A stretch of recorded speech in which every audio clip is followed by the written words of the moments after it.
Hey there, YouTube. Welcome back to my channel. Mikey speaking. Today I have a stock that I was looking to adding more into my portfolio.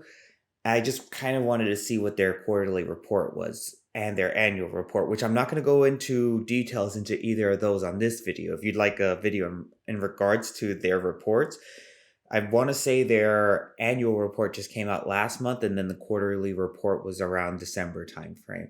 But both have very good information. In this video, I wanted to go over a brief summary of what Cloudflare is and why I'm investing in them. And just as an FYI, I currently have maybe 4 shares and I'm trying to get to maybe 40. So I'm definitely putting a lot more money than I have into them right now, but I don't have a lot invested in them as of today. But I already put an order through M1 Finance for me to buy at least 5 more shares.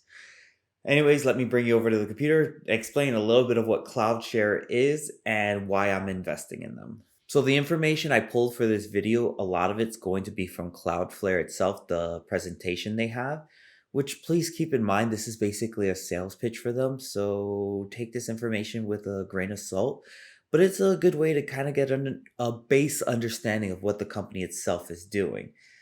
So I did consolidate a lot of the useful information for a very short video right here. And just to kind of sum it up, they're trading at about $100 a share right now. I think it was like 98, 97. And stocks are dropping more this morning. Yay! The bloodbath has yet to end, which isn't bad, but it's rough looking at your stocks every day and seeing that they're dropping. But I'm fine with that because my plan is to continue to buy. Back to Cloudflare. Okay, so again, they're trading at about $100 a share and they provide a service. They're more of a security function when it comes to the actual service they provide. And the nice thing is that they offer a service instead of like buying a firewall, intrusion detection system, or anything like that. You can rent their services to do that on your behalf. They have a couple other services as well, but that's the premise of what they do. So they would work hand in hand if you had something like Amazon AWS, anything automation and web, this would be a good company to at least look into for your business. Now, this wouldn't be used by normal people, but a business owner would definitely look into using their services. And kind of the reason why I wanted to just like start investing in them is because of their promise. They have a promise to be completely green by 2025, and they're already in the process. Complete renewable energy. And I like companies that kind of put the future into perspective while building a business. Also, the fact that they're sitting on cash right now and they're net positive helps, just throwing that out there.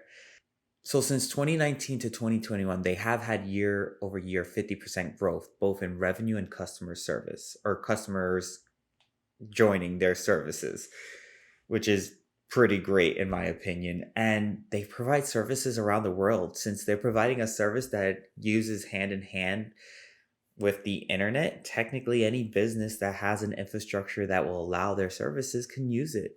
It's not like they have to ship over a firewall, a server, or anything like that. You just log in and you have access, set up and everything like that, obviously. But so overall, this company seems to be doing pretty good for themselves. But this was pre-war and inflation. So we will see how they hold out during these tough times. So I currently have 4.84 shares and I want about 5.5 more shares by end of day today, which I'm putting my orders already in through M1 Finance to try to be at about 10 shares total, which will go through at around 9:30. So an hour and a half from me recording this video. And overall, I do want them to be 2% of my portfolio or about 40-ish shares or $4,000, sitting at about $100 a share. Initially, when I started buying them, when I started acquiring those 4.84 shares, it was during pre-inflation, pre-whole war thing, and I bought in about $1.38 when they were dropping. Now sitting at $100 or $98 where they're sitting at, I definitely want to buy more of this company. Now, again, if you're buying any company during this time, just be cautious because stocks can drop another 20, 30, 40% Heck, I didn't think Matterport itself would have dropped from its $20 all the way to where it was sitting at like $7 at one point. It is ridiculous. But that's what happens every now and then. So you got to be prepared for the drop and decide whether you want to get out or buy more. I'm choosing to buy more. Anyways, I hope you liked this video. If you would like a deep dive on Cloudflare, I would love to do that for their annual as well as their yearly report. Just leave a comment below. But till then, hope you enjoyed the video, like and subscribe, and see you tomorrow. Bye.